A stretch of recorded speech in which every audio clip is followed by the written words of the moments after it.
Hello there, boys and girls. Welcome back. My name's Jo and I've come to read you a story.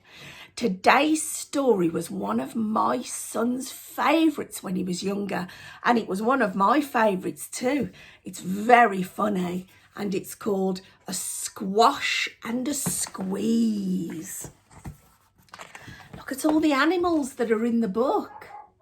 There's a picture of all of them there, isn't there? Oh, and I can hear my doggy barking, can you?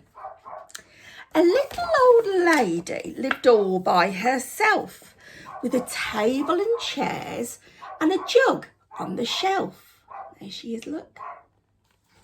A wise old man heard her grumble and grouse. "There's not enough room in my house. Wise old man, won't you help me, please? My house is a squash and a squeeze." Oh, I wonder what he's going to do. "Take in your hen," said the wise old man. "Take in my hen? What a curious plan." Well, the hen laid an egg on the fireside rug and flapped round the room, knocking over a jug. Oh, my word. The little old lady cried, "What shall I do? It was pokey for one and it's tiny for two. My nose has a tickle and there's no room to sneeze. My house is a squash and a squeeze." And she said, "Wise old man, won't you help me, please? My house is a squash and a squeeze." "Take in your goat," said the wise old man. "Take in my goat? What a curious plan." Well, the goat chewed the curtains and trod on the egg, then sat down to nibble the table leg. Oh, my word. The little old lady cried, "Glory be! It was tiny for two and it's titchy for three. The hen pecks the goat and the goat's got fleas. My house is a squash and a squeeze." And she said, "Wise old man, won't you help me, please? My house is a squash and a squeeze." Oh, my word.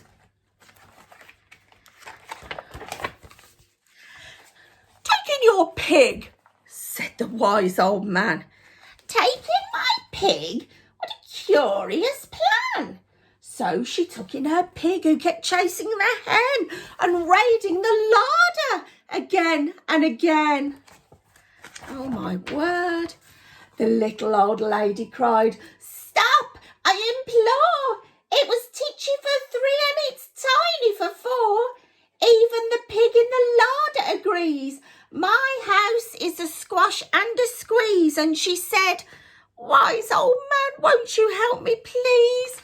My house is a squash and a squeeze." "Take in your cow," said the wise old man. "Take in my cow? What a curious plan." Well, the cow took one look and charged straight at the pig, then jumped on the table and tapped out a jig.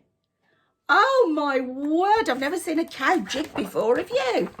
The little old lady cried, "Heavens alive! It was teeny for four and it's weeny for five.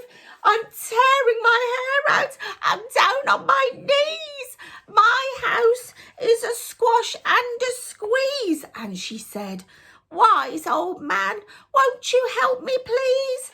My house is a squash and a squeeze." "Take them all out," said the wise old man. "But then I'll be back where I first began." So she opened the window and out flew the hen. "That's better. At least I can sneeze again." She shooed out the goat and she shoved out the pig. My house is beginning to feel pretty big. Oh. She huffed and she puffed and she pushed out the cow. "Just look at my house. It's enormous now. Thank you, old man, for the work you have done. It's weeny for 5. It's gigantic for 1. There's no need to grumble. There's no need to grouse. There's plenty of room in my house. And now she's full of frolics and fiddly-dees. It isn't a squash and it isn't a squeeze. Yes, she's full of frolics and fiddly-dees. It isn't a squash or a squeeze. Wasn't that a funny story? Did you wonder what the old man was planning when he told her to take all her animals in? Well, I don't know where he thought they'd all go, but he was very wise, wasn't he? Because he taught her that actually her house was big enough for 1 person. Well, that's today's story, boys and girls. Now I want you to get comfy and cosy in your nighties and pyjamas and get ready for bed. Have a lovely rest and wake up refreshed for tomorrow. I'll be back soon with another story. Bye-bye for now.